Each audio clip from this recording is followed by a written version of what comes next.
Hello student, today we are going to start chapter 2 for class 10 12th inverse trigonometric function। तो student inverse trigonometric function क्या है, पहले हम inverse को समझेंगे कि इन्वर्स क्या होता है। जैसे मैंने 2 × 5 किया तो मुझे 10 मिल गया। जब यानी 2 की 5 से मल्टीप्लाई करता हूँ तो मुझे 10 मिलता है। अब मैं 10 में ऐसा कौन सा प्रोसेस करूँ कि मुझे 5 मिल जाए, यानी कि मैं अगर 10 को 2 से डिवाइड कर देता हूँ तो मुझे 5 मिल जाता है। तो ये जो उल्टा प्रोसेस होता है इसको ही इन्वर्स कहते हैं। अब ट्रिग्नोमेट्रिक फंक्शन में इसका कैसे यूज़ होता है इसको देखना है। स्टूडेंट हम जानते हैं साइन 60 की वैल्यू जो होती है वो √3/2 होती है, और साइन 60 की यानी 60 डिग्री एंगल पर साइन जो है वो √3/2 वैल्यू मिलती है। तो √3/2 की साइन में वैल्यू क्या लगाएं साइन के साथ कि मुझे कितना एंगल मिल जाए। √3/2 साइन के साथ क्या वैल्यू रखता है कि उसको कितने डिग्री एंगल मिल जाए। √3/2 की किस एंगल की वैल्यू जो है √3/2 है साइन में, साइन √3/2 की किस की एंगल है ये हमें पता करना है। तो इसको लिखते हैं sine inverse √3/2 equals to 60 degree, यानी कि इसे π/3 भी लिखते हैं, ये हम पढ़ चुके हैं। तो यही इन्वर्स फंक्शन कहलाते हैं। तो ट्रिग्नोमेट्रिक इन्वर्स फंक्शन क्या है इनको हम देखते हैं, इनको डिनोट करते हैं sine inverse x, cos inverse x, tan inverse x, cot inverse x, cosec inverse x. और ये 6 जो फंक्शन हैं ये इन्वर्स ट्रिग्नोमेट्रिक फंक्शन कहलाते हैं। लेकिन इसमें एक बात ध्यान करने की है कि जैसे साइन इन्वर्स है, ठीक है, इसको हम ऐसे नहीं लिख सकते साइन एक्स की होल पावर -1 इक्वल, यानी कि साइन इन्वर्स एक्स को साइन इन्वर्स साइन एक्स की होल पावर -1 नहीं लिख सकते, जबकि एक्सपोनेंट का ये रूल था आपने पढ़ा होगा, अगर साइन स्क्वायर एक्स है तो इसे साइन एक्स का होल स्क्वायर लिख सकते थे। लेकिन इन्वर्स में ऐसा नहीं है। हाँ, साइन इन्वर्स एक्स को 1/sin x लिख लेंगे, ये बात तो सही है, लेकिन इसको ऐसे नहीं लिखा जा सकता, ये रॉन्ग है। इस बात को आपको ध्यान में रखना है। अब हम इससे पहले चैप्टर को स्टार्ट करने से पहले हम ये देखेंगे, कुछ आपको याद होगी ट्रिग्नोमेट्रिक टेबल हम दिखाते हैं कि ये ट्रिग्नोमेट्रिक टेबल होती है जो आपने पढ़ा था कि ये होता है साइन, कॉस, टेन, कॉट, सेक, कोसेक, कोसेक, ये वैल्यू होती है, ठीक है ना। तो साइन 0 की वैल्यू होती है 0, साइन 30 की वैल्यू होती है हमारी 1/2, 30 को π/6 भी लिखते हैं, पाई की वैल्यू होती है 180, 180 को जब हम डिवाइड करते हैं 6 से तो वो 30 ही आता है। 45 को लिखते हैं π/4, इसी तरह से 60 को लिखते हैं π/3, 90 को लिखते हैं π/2। तो साइन 0 की वैल्यू 0 हो गई, साइन 0 की वैल्यू 0, साइन 30 की वैल्यू 1/2, साइन 40 की वैल्यू 1/√2, साइन 60 की वैल्यू √3/2, साइन 90 की वैल्यू 1 हो गई। अब cos 0 की वैल्यू 1, इस तरह के, यानी कि इस लाइन को पूरा इस तरह से लिख दोगे। cos 30 की वैल्यू √3/2 ये आ गई, cos 45 की वैल्यू ऐसी रहेगी, cos 30 की वैल्यू 1/2, cos 90 की वैल्यू 0 यहाँ, यानी इस लाइन को हमने इस तरह से लिख दिया। अब tan की वैल्यू फाइंड करने के लिए tan जो होता है वो sin अपॉन cos होता है, यानी कि 0 को 1 से डिवाइड करो 0, इन दोनों को जब डिवाइड करोगे 2 से 2 कैंसिल, 1/√3 आ जाएगा।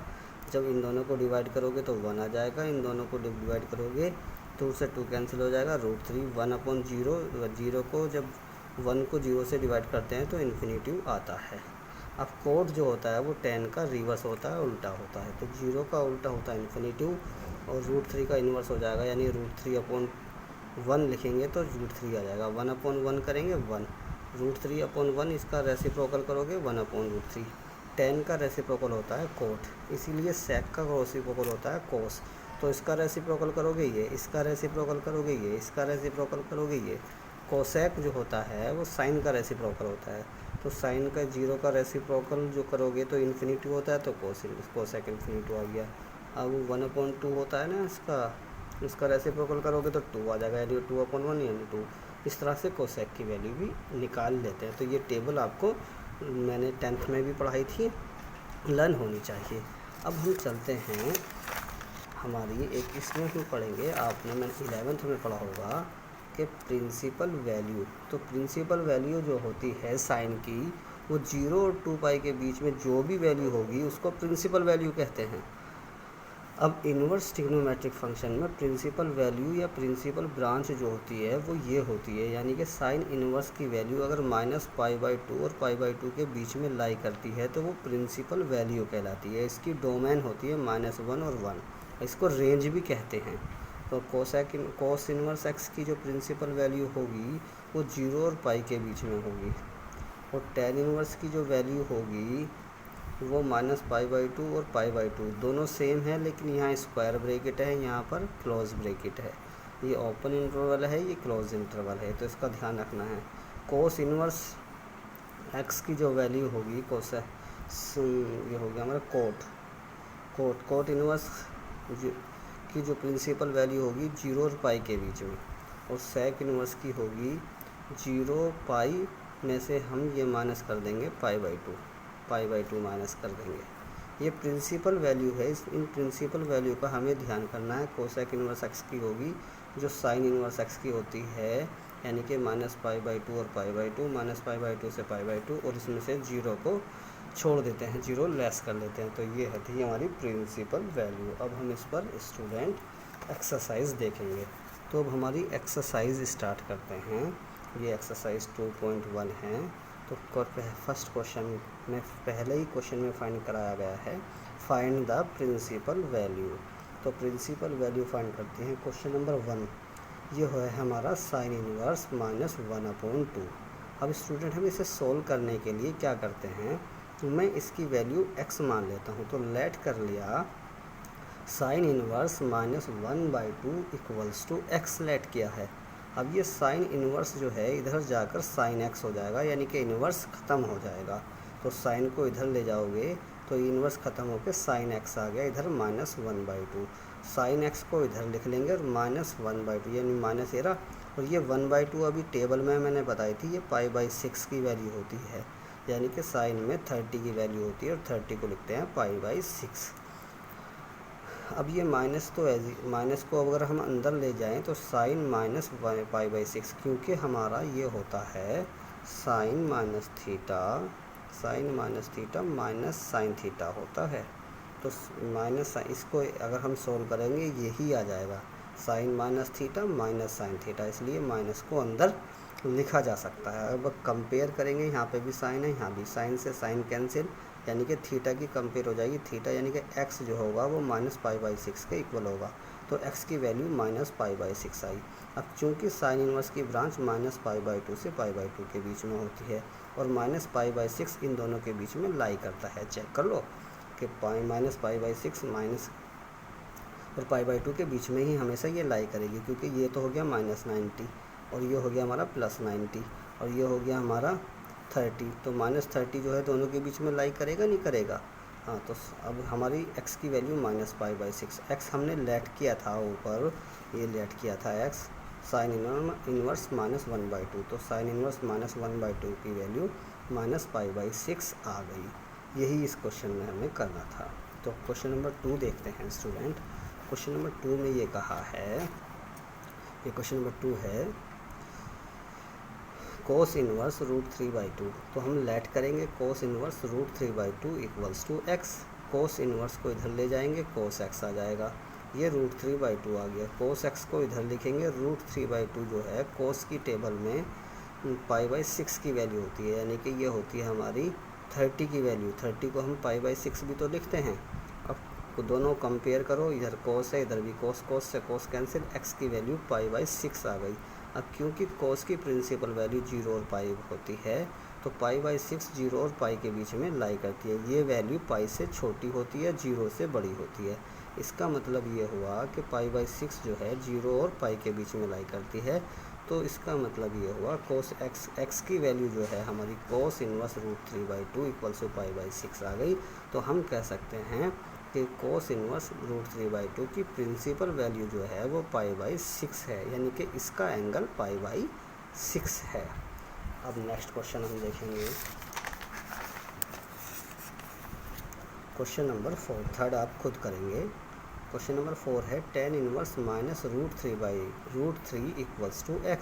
अब वही इधर करेंगे, लेट कर लेंगे, हमने ये लेट कर लिया है तो x इधर जाकर tan इधर जाकर x के साथ जाएगा तो tan x हो जाएगा। ये माइनस √3 आ गया tan x, ये माइनस एज इट इज़ √3 जो होती है वो tan की टेबल में π/3 की tan 60 की वैल्यू √3 होती है तो 60 को π/3 लिखेंगे।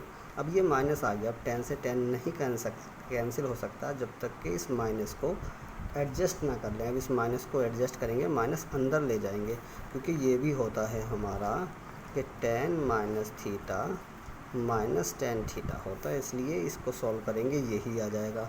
तो इस माइनस को अंदर लिख सकते हैं। अब कंपेयरिंग करेंगे दोनों की, tan से ये tan कैंसिल हो जाएगा तो x की वैल्यू जो है ये आ गई -π/3। अब ये देखते हैं -π/3 tan की प्रिंसिपल ब्रांच में लाई करती है या नहीं। tan की प्रिंसिपल ब्रांच होती है -π/2 से π/2, तो ये -π/3 है। π/3 यानी कि 60 डिग्री है, तो -60 डिग्री -90 और -+20 के बीच में आती है, क्योंकि ये -90 है और ये +90 है। तो x की वैल्यू -π/3 जो है -√3 tan इनवर्स -√3 की वैल्यू -π/3 है। ये है क्योंकि ये जो है वैल्यू इसके बीच में लाई करती है, तो ये tan इनवर्स की वैल्यू आ गई है। अब स्टूडेंट हम देखेंगे क्वेश्चन नंबर 5, ये थोड़ा ध्यान से देखने का है। तो क्वेश्चन नंबर 5 है ये cos इनवर्स -1/2। अब हमने लेट कर लिया cos इनवर्स -1/2 की वैल्यू x। जब cos को इधर ले जाएंगे तो ये -1/2 बचेगा और cos इधर इन्वर्स जो है इधर जाकर इन्वर्स इसका ख़त्म हो जाएगा, वो हो जाएगा x।